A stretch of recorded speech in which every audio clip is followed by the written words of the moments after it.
केसरी में आप सबका स्वागत है। इस वक्त प्रदीप चौधरी जो कालका से विधायक हैं, कांग्रेस के विधायक हैं, हमारे साथ मौजूद हैं। इन्होंने आज कुछ अहम मुद्दे सदन पटल पर उठाए हैं, उनकी चर्चा भी करेंगे और प्रदेश स्तर के मुद्दों की भी चर्चा करेंगे। आपका स्वागत है चौधरी साहब। धन्यवाद।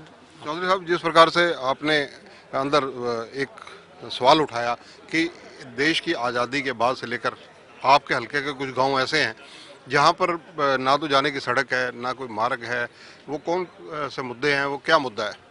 अगर मैं ये कहूँ कि हमारा पंचकुला नगर परिषद नगर निगम कॉरपोरेशन पंचकुला के बिल्कुल साथ लगता पंचकुला विधानसभा क्षेत्र का जो नाडा चौक की गाँव है, उससे 3-4 किलोमीटर आगे गुमथड़ा गाँव है, जहाँ आज तक सड़क का तो नामो निशान है नहीं। लेकिन एक पुलिया लगी हुई थी और 5 साल से वह पुलिया भी टूट चुकी है। तो मैंने विधानसभा में क्वेश्चन रखा था कि क्या गुमथड़ा जो है कॉरपोरेशन के साथ लगता हमारा कालका विधानसभा क्षेत्र का गांव है कि उसमें कोई पुलिया टूटी है लगाने की, कि आपकी सरकार की कोई योजना है? तो आज मुझे जवाब जो मुख्यमंत्री महोदय द्वारा दिया गया कि हाँ, इसको हम 1/10/2022 से शुरू कर 30/6/2023 तक पूरी कर देंगे। तो मैंने मुख्यमंत्री जी से हम अपना स्पीकर साहब के माध्यम से पूछा भी, जब 2019 में लोकसभा के चुनाव थे उस समय गुमथड़ा के वोटर्स ने चुनाव का बहिष्कार किया और आपसे भी टेलीफोन पर वार्ता हुई, लेकिन आज तक वह पुलिया नहीं बन पाई और ना ही सड़क निकली। विकास कार्यों को लेकर उन्होंने चुनाव का बहिष्कार किया था। तो 5 साल हो गए पुलिया टूटी हुई।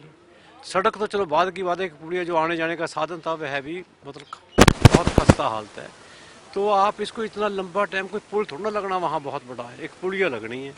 तो मंत्री जी ने जवाब दिया आगे से जो कि हम इसको चलो ठीक ठाक कर देंगे जब तक, क्योंकि बरसात आने वाली है, उसके बाद हम इसको बनाएंगे। मैंने कहा है ये तो एक उदाहरण है हमारा गुमथड़ा का। आज भी हमारे गांव जो रैपरानी का गोविंदपुर गांव है, उसके साथ लगते हुए धर्मपुर बीड़ है, माधोवाल गांव है, और ऐसे ही एक बाबड़वाड़ी है, लोहारू गाँव है, छोटा सा पोंटा गाँव है, जहाँ आज भी लोग कई कई किलोमीटर पैदल चलकर फिर जाके बस की उनको सुविधा प्राप्त होती है। तो मैंने कहा भी 50 गाँव हमारे ऐसे रैपरानी ब्लॉक के और प्लस नारायणगढ़ के गाँव हैं जो हमारे एक ऐतिहासिक मंदिर समरोठा देवी मोरनी में है।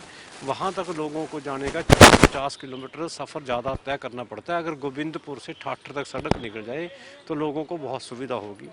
तो मैंने मुख्यमंत्री महोदय को और उप मुख्यमंत्री महोदय को स्पीकर साहब के माध्यम से यही उनको मैंने कहा कि आप इन लोगों को सुविधाएं देने का काम करें। चौधरी साहब, बीबीएमबी का मामला काफी गरमाया हुआ है, उसमें जो हरियाणा की सदस्यता को लेकर सवाल उठाए जा रहे हैं, आपका स्टैंड क्या है? हाँ, बिल्कुल होना चाहिए। इन्होंने तो चेयरमैन भी अब हिमाचल का बना दिया वहाँ। तो हमारी पार्टी का स्टैंड है कि हमारे सदस्य जो हैं उनको हरियाणा का नेतृत्व मिलना चाहिए। इसके अलावा सदन पटल पर आप कौन कौन से ऐसे अहम इश्यूज हैं जो अपने क्षेत्र को लेकर उठाने वाले हैं? हमारे सड़कों की हालत बहुत खस्ता है, इसके लिए भी मेरे क्वेश्चन हैं। जो सड़कें नहीं बनी वो टूट चुकी हैं, उसके बारे में मैंने इसके क्वेश्चन के माध्यम से पूछा क्या ऐसी सड़कें जो बनी और टूट गई, क्या जांच करवाई जाएगी उनकी? आज चाहे पीने के पानी की समस्या भी है, कहीं 15-15 मिनट पानी नहीं आता। नए ट्यूबवेल लगाने की योजना है, कॉलोनीज़ हैं जो रेगुलराइज की जाएँ ताकि उनको मूलभूत सुविधाएं उपलब्ध कराई जाएँ। कालका शहर का हमारा इतना पैसा मंदिर का करोड़ों रुपए, 35 करोड़ के कब लगभग इकट्ठा हो चुका है, कोई डेवलपमेंट नहीं हो रही, कोई पार्किंग की वहाँ इतनी बड़ी समस्या है। बहुत सी अनेकों हमारी बसों की, मोरनी एरिया की, स्वास्थ्य केंद्र की बहुत समस्या है। पीएससी से सीएससी नहीं बन रही, कहते हैं स्वास्थ्य पर बड़ा काम चल रहा है। जल हर घर जल योजना, आज भी बहुत से गाँव ऐसे हैं जहाँ खुले कुओं से लोग पानी पीने को मजबूर हैं। ऐसे बहुत से अनेकों मुद्दे हैं। राज्यपाल के अभिभाषण पर आपकी टिप्पणी क्या है? जो कहते हैं कि हम बहुत 75वां साल आज़ादी का अमृत जो भी मना रहे हैं ये, लेकिन जो बड़े बड़े दावे किए गए, आज मैं यह दावे के साथ कह सकता हूँ कि आज भी हमारे क्षेत्र के लोग जो हैं मूलभूत सुविधाओं के लिए तरस रहे हैं। 15-15 मिनट पानी, और वह भी सुबह 4 बजे, कालका जैसे शहर में 4 बजे, रात के 11 बजे एक एक टाइम पानी आता है। और लोगों की डिमांड है कि 2-2 समय पानी मिले। क्यों नहीं ये 5-4 ट्यूबवेल और लगवा देते कालका पिंजौर के लिए? पानी तो मिलना चाहिए। अभी तो सर्दियों में हालत थी, अब गर्मी में आने के लिए पता नहीं क्या होगा। ऐसी आवारा पशुओं की बहुत बड़ी समस्या है। उसके बारे कई बार ये कह देते हैं हमने बड़ा इंतजाम कर दिया, हमने ये पंचायतों को कह दिया। पंचायतों को फंड कौन देगा? ऐसी बहुत से मतलब बातें जो कही गई उसमें दर्शाई गई कि हम हर घर जल पेय योजना का हमारा ये है, लेकिन ऐसा कुछ नहीं। आज भी पीने के पानी की बहुत बड़ी हमारे क्षेत्र में समस्या है। बसों के बारे में कहा गया, लेकिन बसों की जो 92-93 से हमारे नीमवाड़ा गांव से हमारे पंचकुला के लिए बस चलती थी, जो टाइम था सुबह वहां से चलने का, वह भी आज बस बंद पड़ी है। तो अनेकों समस्याएं हैं हमारी। आज स्ट्रीट लाइट्स के बारे में जो यहाँ कहा गया कि बड़ी बड़ी सुविधा दी जा रही है नगर निगमों में, नगर पालिकाओं में। आज मैं नगर परिषद की बात करूं तो वहाँ स्ट्रीट लाइट का बहुत बुरा हाल है। जब से नगर परिषद बनी है तब से डेवलपमेंट बंद पड़ी है। तो पैसा इतना हमारा पड़ा है, लेकिन वह पैसा नहीं दे पा रही सरकार, वहाँ कोई डेवलपमेंट नहीं हो रही। तो आपके एरिया को तो सरकार ने, मोरनी भी आपके क्षेत्र में आता है, मोरनी की डेवलपमेंट के लिए सरकार ने कई परियोजनाएं पीछे चलाई हैं, पर्यटन को लेकर और चीज़ों को लेकर। नहीं, देखो जब तक वहाँ ये पैरा फेरी है हमारे क्षेत्र में, नीचे ऊपर जाके कंट्रोल्ड एरिया लगा दिया, कहीं रैप पुरानी में कंट्रोल्ड एरिया लगा दिया, जब तक यहाँ इन चीज़ों से छुटकारा नहीं मिलता, रोजगारी लगातार ख़त्म हो जाती जा रही है, बेरोजगारी बढ़ रही है। जो होटल बने हुए हैं उनको ऊपर तलवार लटक रही है कंट्रोल्ड एरिया के कारण।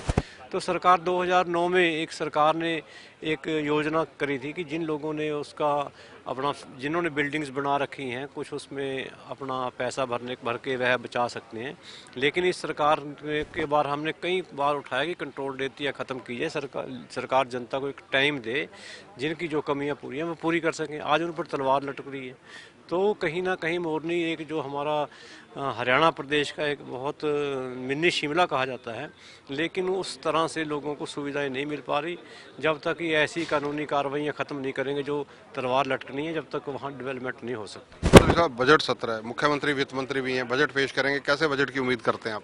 हम चाहते हैं उसमें विकास की ज़्यादा हो, रोजगार के अवसरों का हो, और बहुत सी जो हमारी मूलभूत सुविधाएं उपलब्ध नहीं हैं वह सारी सुविधाएं लोगों को उपलब्ध होनी चाहिए। सरकार की जिम्मेदारी है कि सरकार को जनता चुनकर भेजती है और जनता को मूलभूत सुविधाएं उपलब्ध कराना सरकार की जिम्मेदारी है। बजट पेश होगा, देखेंगे, उसमें लोगों को बहुत उम्मीदें भी हैं, आशाएं भी हैं। आज जब बजट पेश होगा सारा देखकर उसके बाद चर्चा। यूक्रेन में फंसे भारतीय युवकों को लेकर आपकी संवेदनाएं क्या हैं?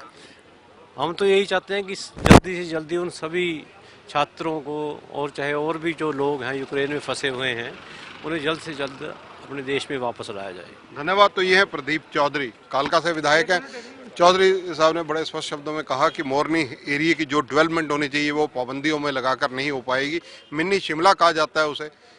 कैमरामैन संजय सिंह के साथ चंद्रशेखर धरनी, पंजाब केसरी टीवी, चंडीगढ़। हमसे जुड़े रहने के लिए हमारे YouTube चैनल को सब्सक्राइब करें और नई वीडियो की नोटिफिकेशन के लिए बेल आइकॉन को दबाएं। अगर आप ये वीडियो Facebook पर देख रहे हैं तो लाइक जरूर करें और ज्यादा से ज्यादा शेयर करें। धन्यवाद।